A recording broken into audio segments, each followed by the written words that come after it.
Aşırı düşünmeye en yatkın insan tipi. Sürekli düşünüyorsan, bu senin zayıf olduğun anlamına gelmez.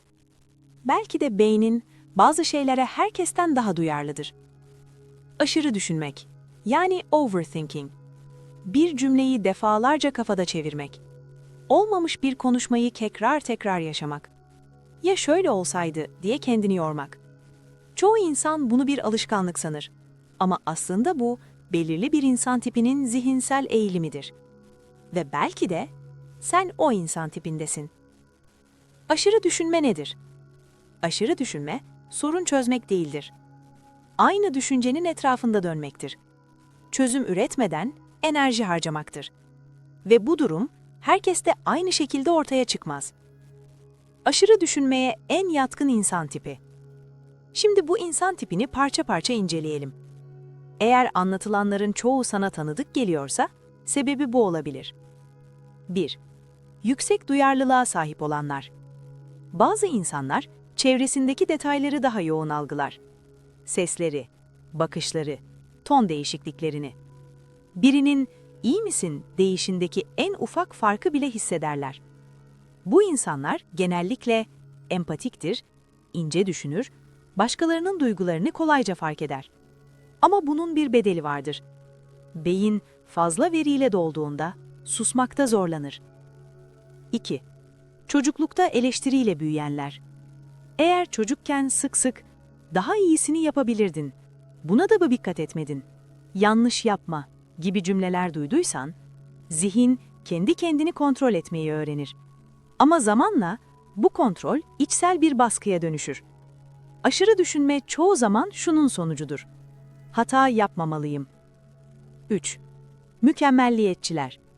Mükemmelliyetçilik sadece düzenli olmak değildir. Mükemmelliyetçilik, kendine asla yetmemektir.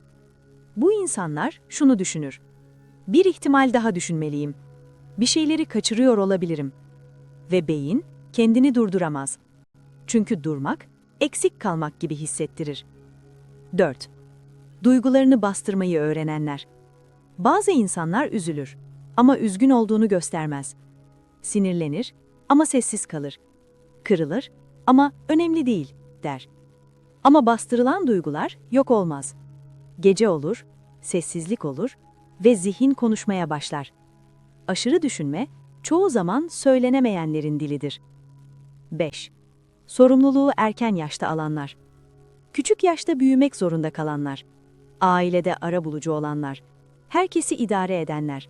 "Ben hallederim" diyenler. Bu insanlar için düşünmek bir savunma mekanizmasıdır. Her şeyi önceden düşünürsen, kontrol sende sanırsın. Ama kontrol zihni yorar. 6. Bağlanma kaygısı yaşayanlar. Aşırı düşünen birçok insanın ortak noktası kaybetme korkusu. Yanlış bir şey söyledim mi? Soğuk mu davrandım? Yanlış mı anladı? Zihin, ilişkiyi korumak için kendini tüketir. Peki bu kötü bir şey mi? Hayır. Aşırı düşünen insanlar genellikle derin düşünen, analitik, yaratıcı, empatik insanlardır. Sorun düşünmek değildir. Sorun, zihnin hiç durmamasıdır. Ne yapabilirsin?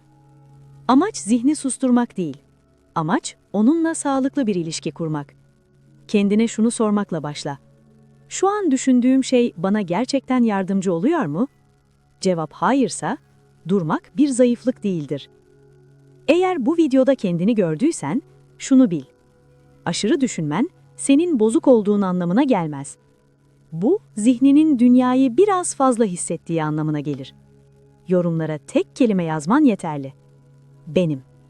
Ve unutma, zihnin seni yormak için değil, korumak için böyle çalışıyor.